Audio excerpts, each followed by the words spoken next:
Bonjour chers Babinotes, bienvenue dans votre espace littéraire. Nous recevons l'auteur Emeraude Diolo qui a écrit le roman « De n'avoir pas enfanté », une amoureuse de l'écriture avec d'autres œuvres comme une nouvelle qui s'intitule « Mon patron, mon amour », un essai « Je suis noire, ce n'est pas le soleil qui m'a brûlé ». Bonjour Madame Diolo, bienvenue dans votre espace littéraire sur Abidjan.net. Bonjour Madame, merci pour l'invitation. Dans votre œuvre, une femme souffre de n'avoir pas enfanté. Pourquoi avez-vous choisi de mettre en avant ce problème sociétal? J'ai choisi de mettre en avant ce problème parce que je considère l'infertilité ou la stérilité comme un problème de santé physique. C'est un problème qui fait souffrir beaucoup de familles, beaucoup de couples, et en particulier les femmes. Voilà, donc c'est pour ça que j'ai choisi d'en parler dans cette œuvre. La marginalisation des femmes qui n'ont pas donné naissance est un mal profond pour nos sociétés africaines. À quoi cela est dû selon vous? Pour moi, c'est essentiellement dû au rôle reproducteur que la société, notre société, qui on le sait est patriarcale, donne à la femme. C'est-à-dire, en parlant de rôle reproducteur, la société dans laquelle nous vivons considère qu'une femme n'est femme que parce qu'elle est épouse d'abord et puis parce qu'elle a des enfants. C'est son rôle. Voilà, donc cette société-là considère qu'à partir du moment où elle n'arrive pas à accomplir ce rôle-là, c'est comme si, malgré toutes les autres choses qu'elle peut pouvoir faire, c'est comme si elle n'a pas sa place et qu'elle n'est rien. La belle famille, l'entourage immédiat et souvent même l'époux traitent la dame de tous les noms, comme si elle était fautive. Comment jugez-vous ce acte?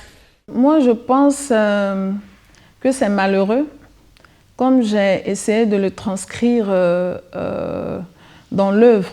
Parce que pour moi, il est vrai que le rôle d'enfantement pour une femme est très, très important. Voilà, le Créateur même nous a donné cette bénédiction-là. Mais si une femme ne peut pas enfanter une progéniture, elle peut aussi enfanter plein d'autres choses, voilà, qui sont bonnes pour la société. Dieu l'a envoyé sur la terre pour la reproduction, c'est vrai, l'enfantement.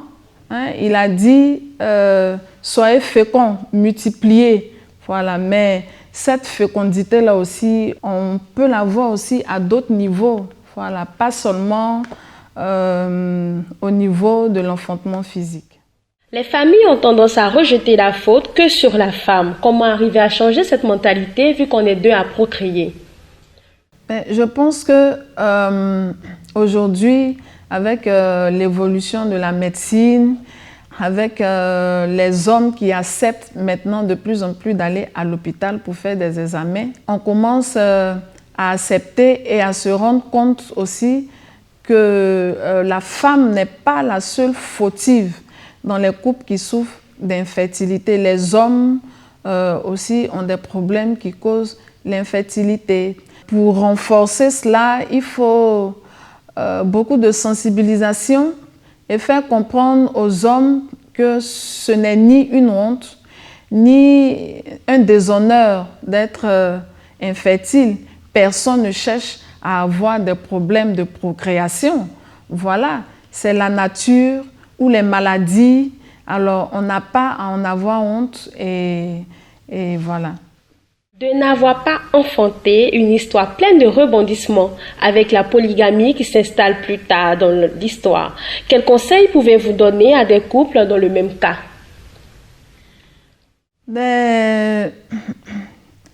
Avant de donner mon conseil, moi je voudrais quand même dire un mot sur la polygamie comme ce qu'a vécu notre héroïne. En ce qui me concerne, partant de l'histoire de l'héroïne, la polygamie dans l'œuvre pose réellement la question des droits de la femme. C'est vrai, chaque chaque homme a le droit de vivre comme il veut.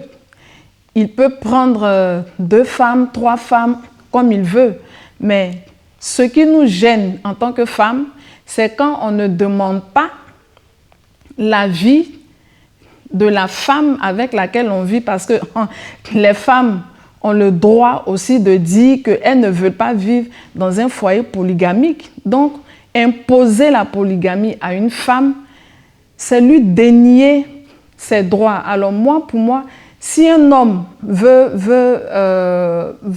avoir un mode de vie de polygame, ben, il n'a qu'à chercher une femme qui, depuis le départ, est d'accord pour la polygamie. Le conseil que je peux donner aux couples qui vivent cette situation, vraiment, c'est d'être solidaire.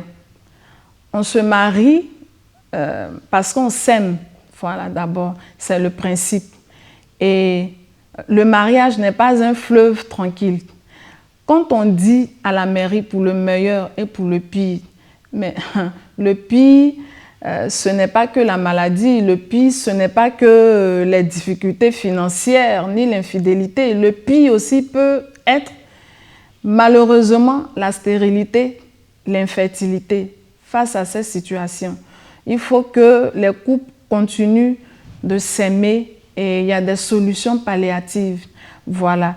On peut avoir quand même la chance d'avoir un enfant qu'on n'a pas conçu naturellement. Des solutions existent. Il faut les chercher et puis ouvrir son esprit pour s'ouvrir à ces solutions-là. La dépression est un autre problème qui frappe des femmes malheureuses dans leur foyer. Vous êtes une femme. Quelles solutions pouvons-nous proposer ensemble à des femmes dans la situation d'un cas? L'une des pistes de solution que moi je propose, c'est d'abord que la femme prenne conscience qu'elle est la première responsable de sa santé mentale. Et il faut que la femme prenne conscience qu'elle a de la valeur. Même si elle n'arrive pas à donner ce que la société lui demande de donner, il faut qu'elle aille chercher au fond d'elle-même ce pourquoi Dieu l'a créée. Alors, femme, est-ce que Dieu ne t'aime pas parce que tu as des difficultés pour enfanter? Non, je ne pense pas. Dieu nous aime, même si nous ne pouvons pas enfanter. Dieu nous donne des missions à accomplir sur la terre au même titre que les hommes. Donc, il faut que ces femmes-là soient fortes. Voilà, il faut qu'elles soient fortes. Et puis, je fais aussi un plaidoyer à l'attention des structures étatiques pour accompagner ces femmes-là. Parce que les études sérieuses qui ont été menées sur cette question-là ont révélé que c'est vraiment une question de santé publique. Voilà, donc il faut vraiment qu'on accompagne ces femmes-là pour que ce problème-là ne les empêche pas aussi de travailler, ne les empêche pas de s'épanouir, ne les empêche pas de participer au développement de notre pays. Anka a finalement décidé de se prendre en main et de passer à autre chose. Elle a finalement eu une vie reluisante et même donné naissance. Qu'est-ce que vous avez voulu traduire à travers cette fin? À travers cette fin heureuse, j'ai voulu tout simplement montrer aux femmes qui souffrent d'infertilité ou même de stérilité que tout espoir n'est pas perdu. Le miracle est possible. Voilà. Tant que l'on vit, il y a toujours de l'espoir. Ce n'est pas parce qu'on n'a pas pu avoir d'enfants pendant 10 ans qu'on n'aura jamais d'enfants. Alors, ce que je veux dire, c'est de vivre sa vie et de ne pas traverser sa vie à cause de cette situation, parce qu'il arrive que notre vie s'arrête carrément. Dit, tant qu'on n'a pas d'enfants, on ne fait rien, on ne progresse pas, on se lamente, pourtant on a des talents, on a des potentialités, des missions que Dieu a mis en nous, on ne les réalise pas. Mais ouvrons-nous à la vie, soyons positives. Et la vie nous fait des surprises. Voilà, la vie nous fait des surprises. Votre héroïne a vacillé, mais sa foi n'a pas été ébranlée. Est-ce à dire que le divin peut être un bon recours dans ce genre de cas? Oui, surtout. Et j'ouvre une petite lucarne à la spiritualité. Parce que l'infertilité ou la stérilité est un combat aussi qui se mène sur le plan spirituel. Voilà, nous sommes en Afrique. Il y a des causes naturelles, des causes médicales, mais aussi, il peut aussi y avoir des causes spirituelles. Voilà. Et même pour les causes médicales, Dieu est assez puissant pour faire le miracle. On a des femmes, plusieurs femmes comme ça, il y a des témoignages, des femmes qui n'accouchaient pas, qui n'enfantaient pas, à qui les médecins ont dit non, vous ne pouvez jamais enfanter. Et par le miracle de Dieu, elles ont enfanté. Donc, il faut se réfugier aussi dans la prière, dans la spiritualité. Ça donne aussi la force d'affronter cette situation qu'on peut déposer devant le Seigneur et puis avoir le miracle. Le miracle est toujours possible. Même à 60 ans, à 50 ans, à plus de 50 ans, on peut toujours encore enfanter. Mais seulement, il ne faut pas s'arrêter de vivre pour ça. On a plein de choses à donner et il faut qu'on puisse contribuer au développement de notre communauté et de notre pays par les talents et les compétences que Dieu a mis en nous. On l'a bien vu avec votre héroïne qui a enfanté à 45 ans, quelque chose qui est inattendu, inhabituel, du jamais vu. Mais possible. Avec Dieu? Avec Dieu, tout est possible.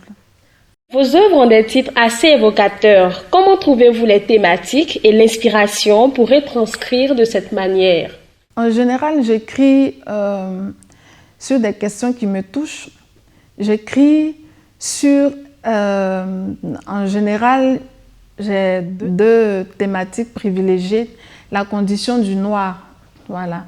Parce que moi-même, étant issue de la communauté noire et vivant toutes les souffrances et les défis aussi de la communauté noire et les questions liées à la condition de la femme, voilà. Parce que étant moi-même une femme, ayant évolué dans une société avec des normes, voilà, où la femme joue un rôle secondaire. Mais à ce propos, je voulais